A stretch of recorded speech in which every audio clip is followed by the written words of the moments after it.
So today's brought some exciting news. One of my biggest dreams when I first started doing anything custom with cars, painting, building, whatever, fabricating, was to actually be on TV.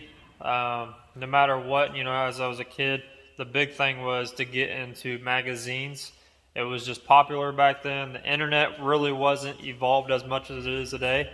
So being in a magazine or being on TV was the biggest thing you could get to get your name out there. It necessarily wasn't a money issue or money thing that a lot of people wanted to be on TV to get money, even though it did pay really well back then. It was just more of a cool thing. As you're younger, you're getting into something, you start seeing things on TV and magazines. You always rush to the nearest mall, grab the latest issue, whether it be Airbrush Action or Super Street if you're into imports, or Mini Trucking magazine if you're into mini trucks. It was just a thing you did back then when you were a kid, because like I said, the internet wasn't around. So those were the two biggest things to get into. Now with the internet being around and YouTube, the magazines have pretty much almost died. They're still out there. You can still get them. You still get them at bookstores, but it just isn't a thing anymore with everything being on social media. And with YouTube, everybody's posting their stuff as in progress. If you're people are doing builds back in the day, you didn't see any progress photos, you didn't see anything progression wise unless you knew the person building it, and you got to see the behind the scenes like you do today with YouTube. You had to wait until it hit the magazine, or you hit it and you might go to the show and see it, or you might see it on TV if it was on one of the big channels. So those were my biggest things that I wanted to accomplish when I first started getting to, especially into custom painting, because I was an airbrush artist way before, I was messing with an airbrush way before I became a painter, and I was honestly modifying my cars before I even painted them. So I didn't get into painting until years after of airbrushing and working on my cars, modifying them. So, but one of the things that happened today was one of my biggest dreams, like I said, coming true. I don't really care if I was, on TV selling diapers or whatever. It was just one of those things when I was younger that I wanted to do, to get my name out there. And that was the biggest thing back in the day, to get your name out there and to be heard, was to be on TV or getting in a magazine. So just being able to get on TV, doing what I do, painting, it's a big deal. At first it wasn't. When they first asked me to be involved, it wasn't it was just like more in my head, it's going to be, it's going to take time away from what I need to do, or, it's going to be a hassle setting everything up. It's just going to be, it's just going to take time. And I wasn't really interested, but until things started happening, things started getting really interesting really quick. So, it's going to be local, obviously. It's not going to be like a nationwide thing. So if you're local, if you live in Indiana, look out. It's going to be coming around. I don't know when, but it's just something that's pretty cool. Like I said, I don't care if I was on TV selling diapers. It's just cool to me to be able to be part of something like that and to be doing what I love to do, which is painting. It's just another thing checked off my bucket list, I guess you may say. And it might bring things, more light to people that don't know me personally. One of the biggest issues with this is with me painting, was that when I'm painting, I'm suited up, I've got gloves on, and I've got my fresh air system on, so it might be hard to recognize who I am, when it does come out. I don't know how they're going to edit it. I don't know exactly what they're going to do, but that's just, for me to find out when it does hit the air. Like I said, it might not be a big deal to a lot of people, but to me it is, especially now with everything happened and things are starting to progress and move along. But yeah, like I said, it might just bring bigger light to what I do. But yeah, I'm excited for it.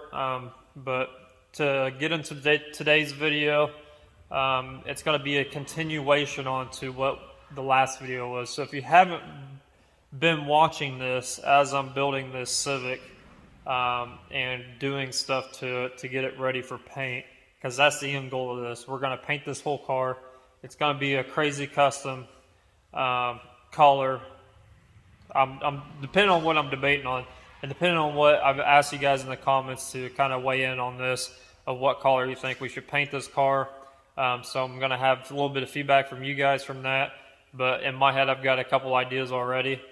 So this whole thing's going to be nothing custom paint. It's going to stand out. It's going to look really cool. We're paying homage to the old, the early to mid 2000s car scene, import scene, mini truck scene, things like that. That's what I'm doing this for, just like we did on the SRT4 before I had my YouTube channel. That's what I did on it, was that old school custom graphics, custom paint, all custom stuff, because around here we don't see it that often. It's not like the West Coast where you see, lowriders, you see mini trucks, you see all that stuff all the time. Around here we don't, so I'm trying to bring it more to light. That way it gets out there and gets in people's faces. But like I said, this is going to be a continuation on what you guys already saw. The last video we ended on starting with the bodywork. We got everything prepped. Fiberglass what needed to be fiberglassed, blocked it down, put some 3M platinum body filler down in the areas that needed to be filled, got that blocked down and cleaned off, and here we are right now with the car. It's blocked down. I've only blocked it with 80 grit, and that's as far as I've taken it since the last video. One thing I want to show you guys before I do move on is when you're doing body work, you gotta watch what you're doing when you get down to this stage right here, because this part, especially when you have filler on it, is when you start being able to tell how your body is and how your body work was. If you're pulling stuff, filling stuff, dents, whatever it was, building up stuff. This stage right here is going to tell you everything. So I'm going to show you guys what I'm talking about. So a lot of this stuff, it's ready for primer almost. I would DA this down with 80, work my way up to 320, and I'd primer over a lot of this stuff. But then you have stuff like this. You see these bare metal. You always want to look at your body work, and it's going to tell you what it needs. And what I mean by that is like stuff like this. You see how this is all filled? And this is bare metal here. Same thing right here. It's all filled around it. Got bare metal. This tells me that in these areas where it's bare metal, where I blocked it down, it's high. So before I do any more glazing or more body filler, anything like that, or more blocking, I need to kind of tap these down a little bit. So just pay attention, because it will, if you do have high spots, low spots, you will be able to tell. You'll either be able to sand through really quick, like I did here, because it's high spot, or you'll be able to tell if it's low, because you won't be sanding that spot. You'll be sanding, and it still won't be sanding the lower spot, and it'll be fresh glaze or fresh filler still. So what I'm going to do is I'm going to go around, I'm going to tap these areas down just enough, not like really hit hard to where I have to cave it again with filler, because my next step on this is not to put another coat of filler on it, because I don't want to build it up that much. Even though we don't have very much in it at all, you can pretty much see through the higher, the spots that are actually filled. So that's really good. You want to use as less filler as you need. You don't want to cave, or you don't want to cave something in and pave it and just build. You want to be as thin as possible. So I'm just going to barely tap this with my hammer, and then I'm going to go to the glaze step, and we're going to get this thing glazed. So I want to tap this down, these spots down just enough to where it's lower than what I've already got on here, because what I've got on here is really straight. Like I said, I could pretty much DA this down, work my way up in sandpaper and primer it, but I want to knock these down, and I'm going to put glaze over it. I'm glazing it not only because I have to knock these down and get it straight. Again, once I knock these down, it's because it's going to be uneven, but I want to fill any pinholes or scratches into this, because I'm not going to use 80 grit no more past this stage.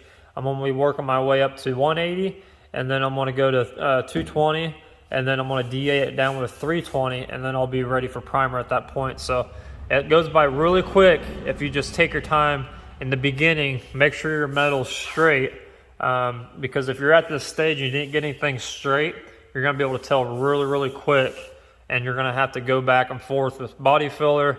You know, you're going to be putting a lot on, sanding a lot off, things like that. And there's even a spot on the roof here where it's a little high. I mean, right now I could probably prime and get away with it, but like I said, I'm going to put filler or glaze on this to fill any pinholes that you might not see. Pinholes are really hard to see if you don't have guide coat on it right now, which I don't. If you put guide coat on this, it'd probably be a little pinholey in certain spots. So that's what that glaze does. It gives you another barrier to bury those pinholes, any sand scratch marks, anything like that, and gives you a chance to actually really smooth it out even further than what it already is and get it even more straight. So that's what we're going to do. And I'm going to go around, like I said, knock these high spots down, fill it with glaze, sand it back down, and once that is drying, I'm going to continue tearing the rest of this car down. We got some body side moldings to tear down. We got some grills, some metal grills in the bumper to get out, because we do got to prep the plastics as well, such as the fenders. I got to tear the side moldings out of those, and then the grills and stuff, and all the plastics like the side skirts, the bumper, all that stuff needs sanded down, ready for primer, because we're going to prime those when we prime the car as well. So lots of sanding, lots of blocking, but we're going to get there. And I'll show you guys along the way of how it's coming. So I'm going to show you guys what I mean by glaze, if you guys aren't aware, between regular mud body filler and glaze. This is I use this Evercoat metal glaze. It's a lot thinner than the regular body filler. The body filler is actually really thick. Some brands are thicker than the others, but always 3M, like the platinum mud, is what I suggest. Maybe you got, if you ever heard of Rage, Evercoat Rage, it's really good.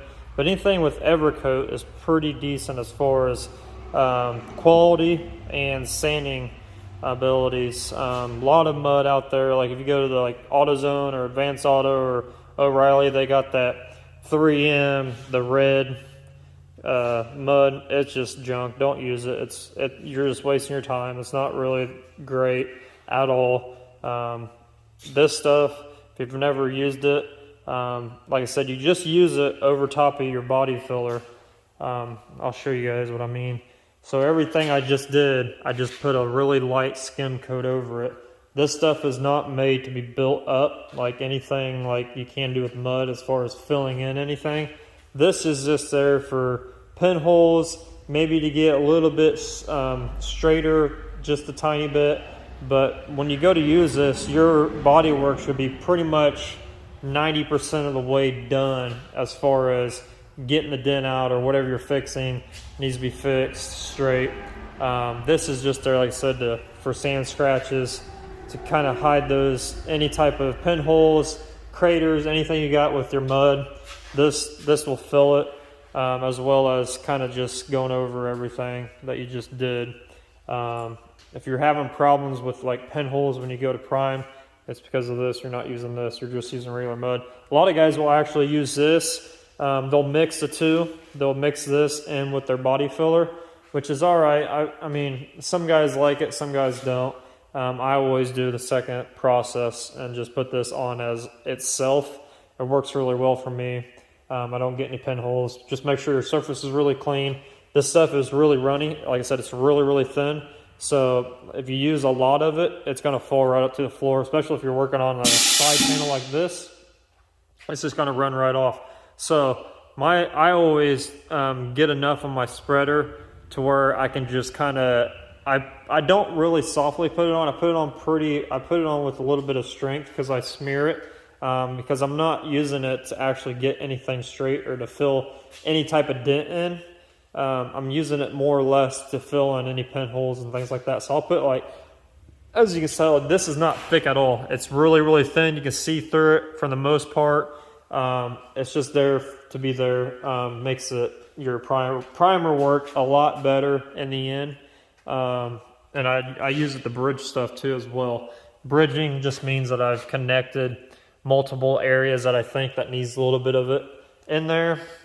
So yeah, don't just hog it on there, guys. Just smear it on there as flat as you can get it, because you're going to be sanding it off anyways. And like I said, it's not really there. Your bodywork should be pretty much done by the time you're using this stuff.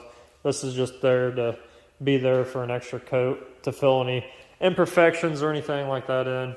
But I've got it all filled up. I just want to run this over with you. If you have not used this stuff, it's great. Yeah, it's expensive. It's like $60 for a little quart. And but it goes a long way. If you're using it for what it's intended and you're not like building anything with it like you shouldn't be doing, it lasts a long ways. But if you're doing like an overall, like if I would cover this whole thing and body work and stuff like that, this would probably go through one car. But and body filler is not cheap either. Usually get a gallon of body filler. I don't have a gallon here, but like this fiberglass stuff that I used, it was like $70 for a quart, which that will last me a long time just because I won't use it very often. But like any premium body filler, it's about $100, a little over $100 a gallon. So you don't want to be just wasting it to be wasting it to fill in dents, cave and pave, like I've been saying. You want to get your body work, you want to get the metal as straight as possible. That way you're not spending all your time blocking and sanding and creating a mess, because the quicker you can get through your body work and onto the priming stage, the faster you're going to get it done. The less frustrated you're going to be, for one. And it makes things go by so smoothly if you just take that extra time and get your metal work done correctly. Like I've been telling you guys, the pull hammer, a slide hammer works really good for welding on studs, things like that. If you can get behind the panel to beat that metal out and get it as straight as you can before you do your body work, it's just going to make your life a lot easier than it is if you're going to have to cave something in, or I've seen a lot of body guys create body lines with body filler or fiberglass. They'll create a body. It's like, just take the extra 20-30 minutes, whatever it's going to take you, depending on what type of metal you're working on, what kind of body lines you're working on. Just take that extra time and just get a little bit closer. That way you're not guessing when you're going to sculpt down your body work and your body filler. So just my 2 cents, but I thought I'd share it with you guys. So as I'm letting this glaze dry, I've been tearing the rest of the car apart, got the side moldings off. This side looks really good as far as there's been no paint work or anything done on this. The other side where the quarter's been painted before, you could tell they didn't take this piece off of the quarter, because once I peeled it off, there's this edge and I was able to brush it with my finger and paint was just peeling up. So that goes to saying that, when I'm telling you guys, make sure you take everything off a car before you paint it, before you prep it, before you do anything to it. Because paint, you need to prep behind stuff, such as like moldings like this. Prep all this, because you're going to be painting all this at once. You don't want to have anything that's still in the car, even though you probably prepped it really well. Behind that piece is not painted, so nothing is sticking to that piece behind it. Everything needs to roll behind everything to make sure it sticks and lasts for a long time. But I want to show you guys this. I've got the outside. This one wasn't so bad. There was a couple spots of surface rust that I had to grind down a little bit. But other than that, that's it on this one. The driver's side, on the other hand, is a little bit worse, but I was able to grind it off, and I'm going to treat it. This all gets covered with that weather strip on the outside. There's two pieces. You get the window weather strip, and you get the top of the weather strip for the door that rides along the top of the quarter here, the pillar. But I've already grounded it. I'm gonna try to put that rust preventative stuff on it. And there's another spot down here. It cleaned up pretty well, but like I said, I'm just gonna put some more of that stuff on there. Let it sit. Hopefully that stops it. It's very minor. It's not soft, so it's not that big of a deal to me. But I am gonna try to treat it. But I wanted to show you guys. Being an older car, I expected to run into things like this because water just sits here and it rusts away, and just like the quarter panel, over time, metal, moisture doesn't mix together. So got all of it tore down as far as I'm going to tear it down. I'm going to take the antenna off of it, but other than that, and I'll roll the sunroof back.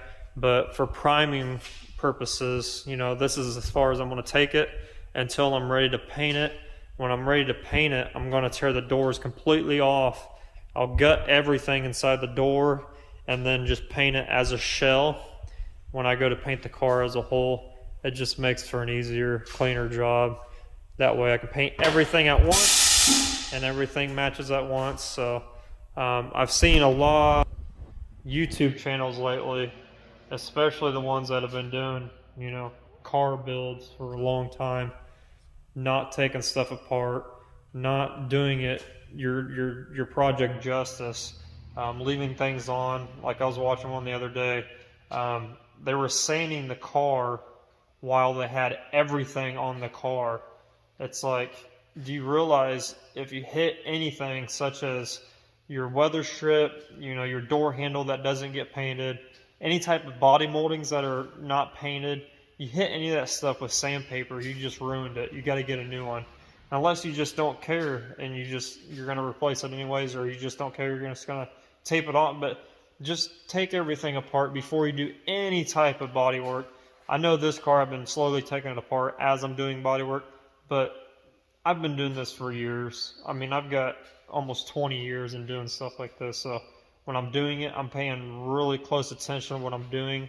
I'm keeping my work area small. I'm watching for, you know, the pieces that are still on the car that I don't necessarily want to prime or that don't get painted. You know, I'm being mindful of all that because I don't want to destroy anything. Especially on old cars like this, there's a lot of parts you cannot get anymore, and you're gonna have to go around and find a used part that's in good enough shape to put on your project. So, one, always tear everything apart before you do anything. Trust me when I say it makes the job cleaner.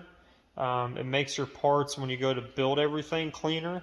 You're not having to worry about scuff marks that you put on something because you didn't take it off and your DA accidentally went around and hit it, or you blocked it and you accidentally hit it. And just for painting purposes and adhesion purposes, it just makes the job better, cleaner, last longer.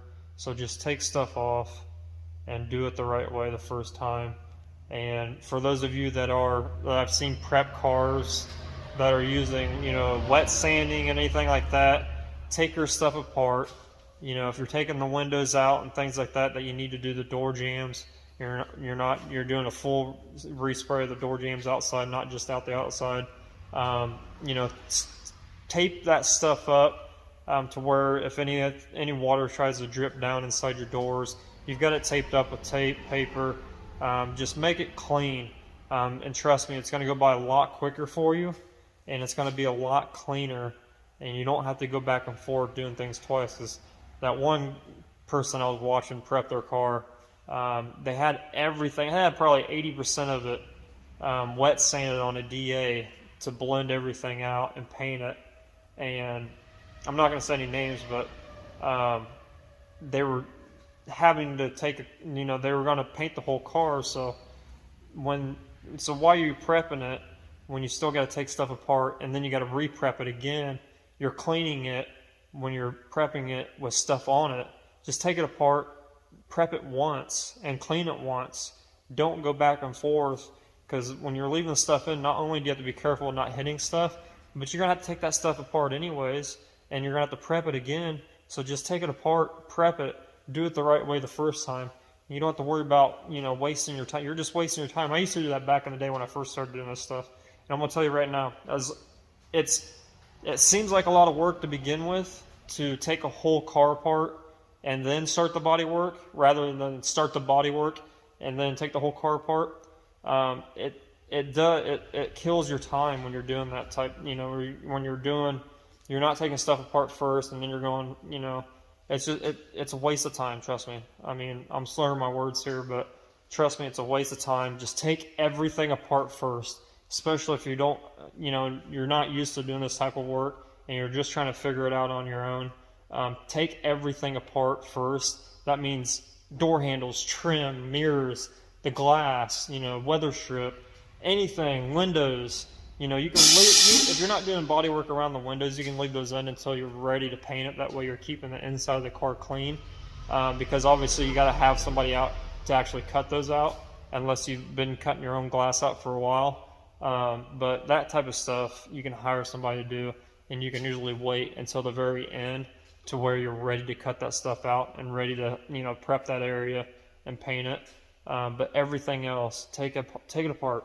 Just, you know, spend the day taking it apart, because once you take everything apart and you start doing the body work, it's going to go in your head, it's going to go by so much quicker than what you realize it's going to.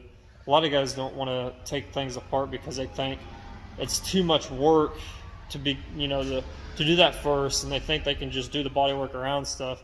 And I've seen so many builds of people just destroying pieces that don't need to be destroyed, that they could have reused if they would have just took it off the car. So I'm going to probably pound that in your head for a long time, because I see it every time I turn on YouTube, or, you know, I watch a lot of car building channels and things like that, and it's just, it drives me up the wall. It drives me freaking nuts. So just take this stuff out. It's not, you know, especially if you're already building the car, you're going to have to take it apart anyway. So just do it at the beginning. Keep everything clean. Keep it scratch free from any type of sandpaper that might hit it. And just be mindful of what you're doing and where you want to put what you're going to put the product down. It's just, you know, that's just something that goes along with experience, I guess.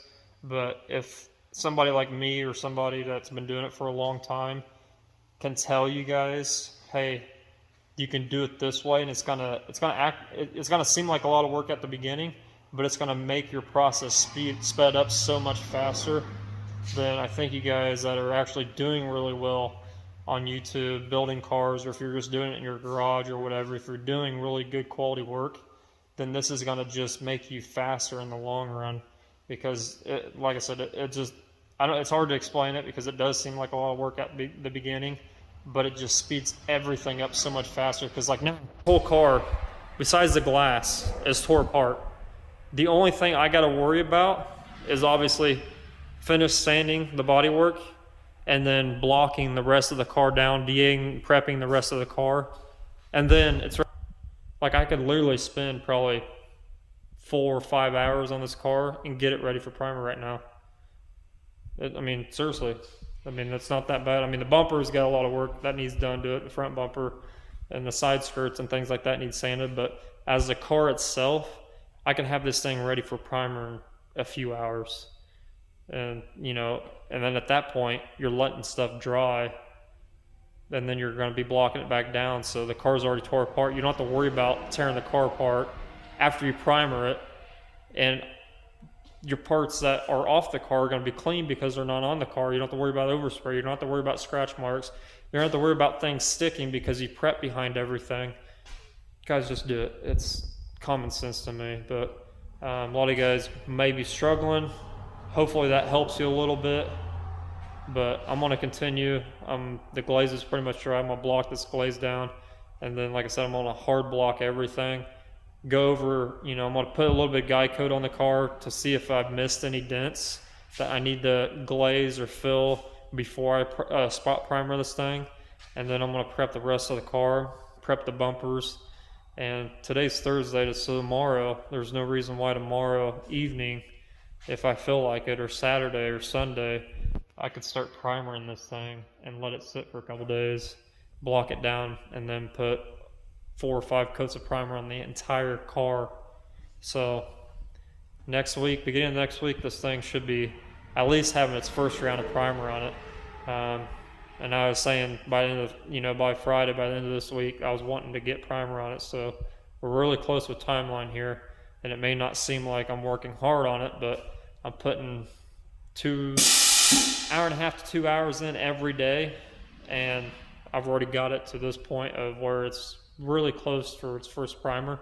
So if I'm doing something, I'm doing something right. You know, I've been doing it for a long time, so listen to those around you. If you guys haven't been doing this stuff for a long time, listen to the people around you that have been doing it, because it's just going to make you better. Because there's a lot of guys out there, like I said, doing this stuff that are just doing things a little bit ass backwards, but you're doing really good quality stuff.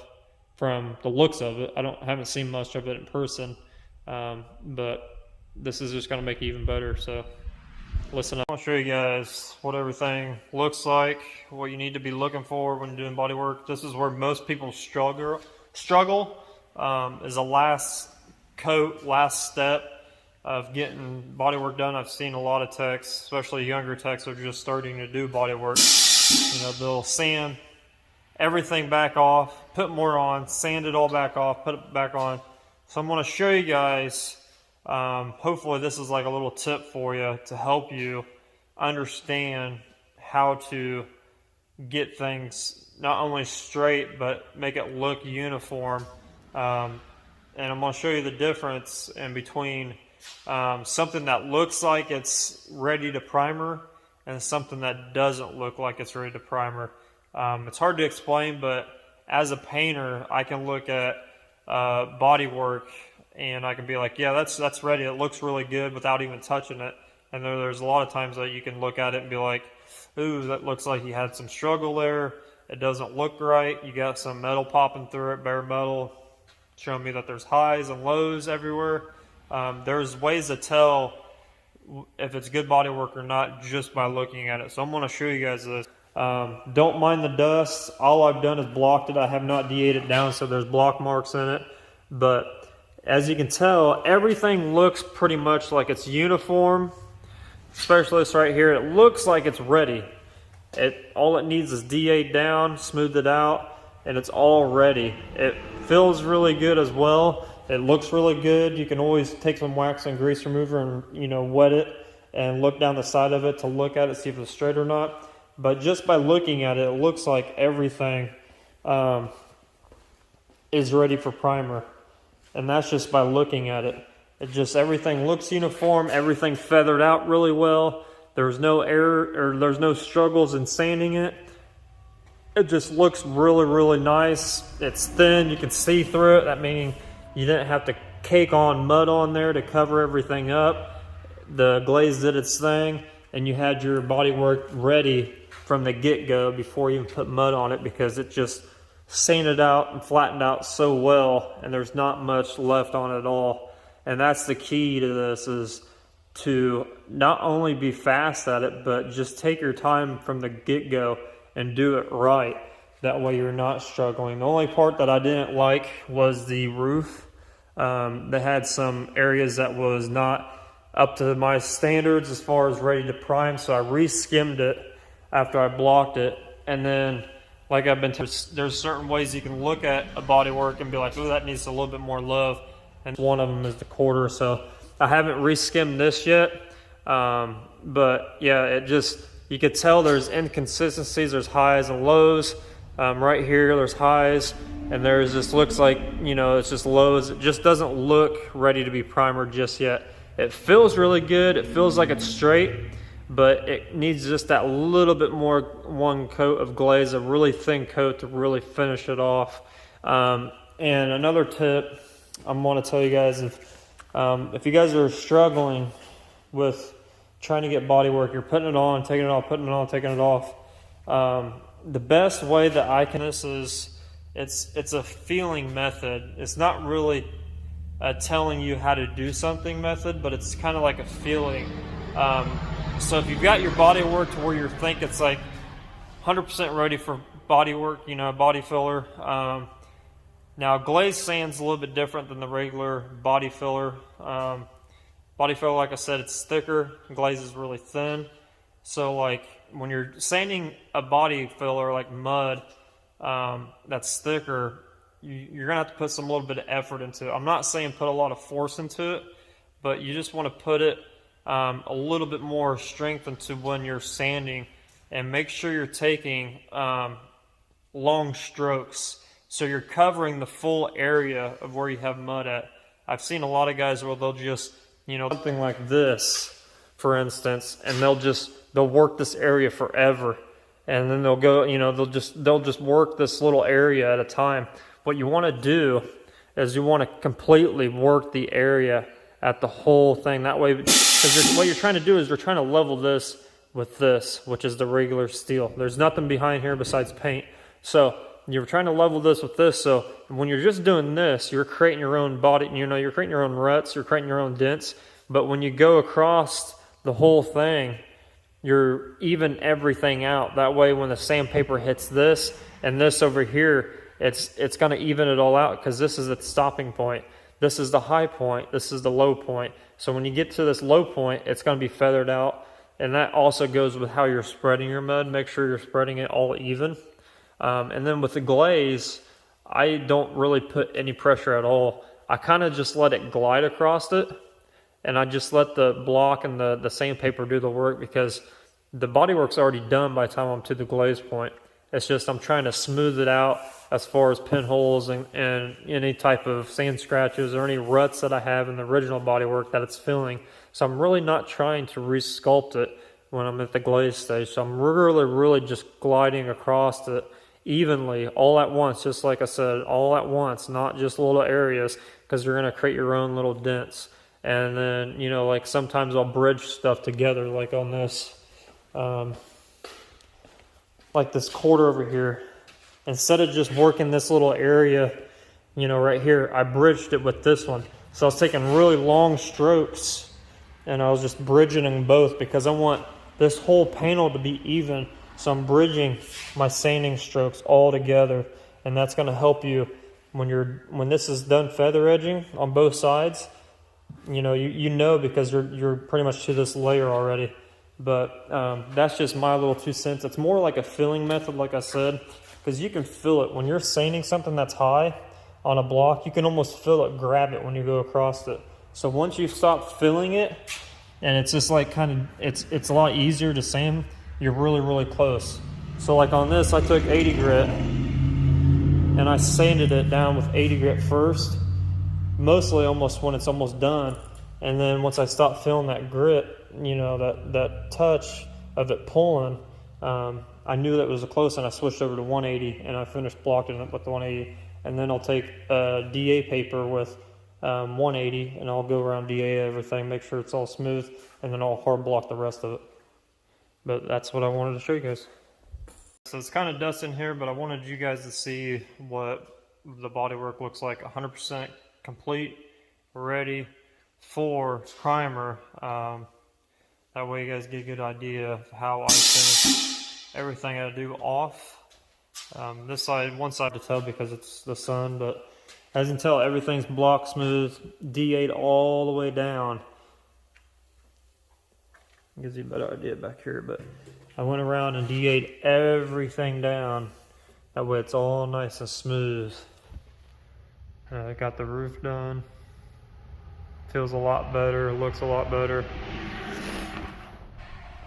On this side you can really tell what I mean. Everything is DA'd down. Now while I'm DA'ing it down, I'm not really grinding into it. I'm just letting it, just like blocking the glaze, I'm just kind of letting it glide across it, eating away at the block sand scratches, because that's what you really want it to be on, is the block, hand block one-way scratches. The DA jitters, so it creates these little half swirl marks, and it creates to where it erases them pretty much. And that's what you want, because when you go to primer this, those sand scratches, those one-way sand scratches will show up. These are a little bit more finer because of how it's sanding it, and it pretty much, like I said, erases them. Now, before I go any further with, jumping into the primer, I'm going to pretty much hard block the rest of everything to make sure everything's uniform, one. So I will be having to go back and DA in it, because I'm going to create more sand scratches, but I wanted to get the bodywork as straight as it can be before I start hand blocking it, because I want everything to be uniform. That's the key to doing bodywork, is you're trying to make sure everything's uniform with the outer panels that are already straight, that don't have any damage on them. And just for DA wise, this is what mine looks like. I always put an interface pad on, especially when I'm final sanding it. If you don't, the hard pad will actually create grooves in it, and it'll create grooves into your bodywork, and you'll have to redo it. So always use an interface pad. That's the soft pad in between the hard pad and the sandpaper. It's a soft sponge. Like I said, you're just barely letting it glide across it.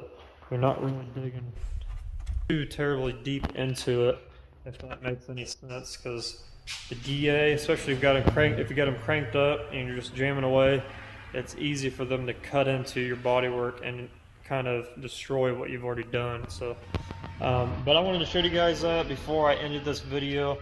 It's getting a little bit later. I'm gonna go ahead and eat some supper, and we're gonna continue this thing tomorrow.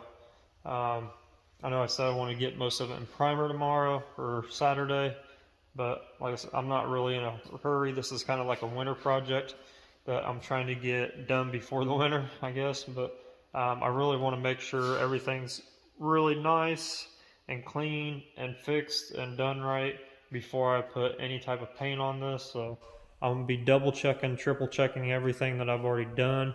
And that, when I go back to hand blocking the rest of the car, any imperfections will pop up.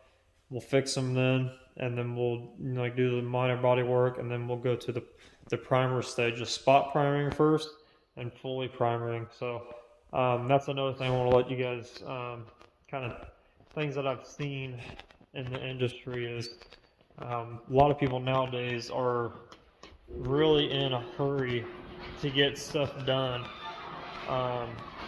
and this is my own car, so I can work at my own pace. But when you start, I've seen a lot of these builds on channels, going to car shows, anything like that, that people are always trying to beat a deadline, and they don't never give themselves enough time.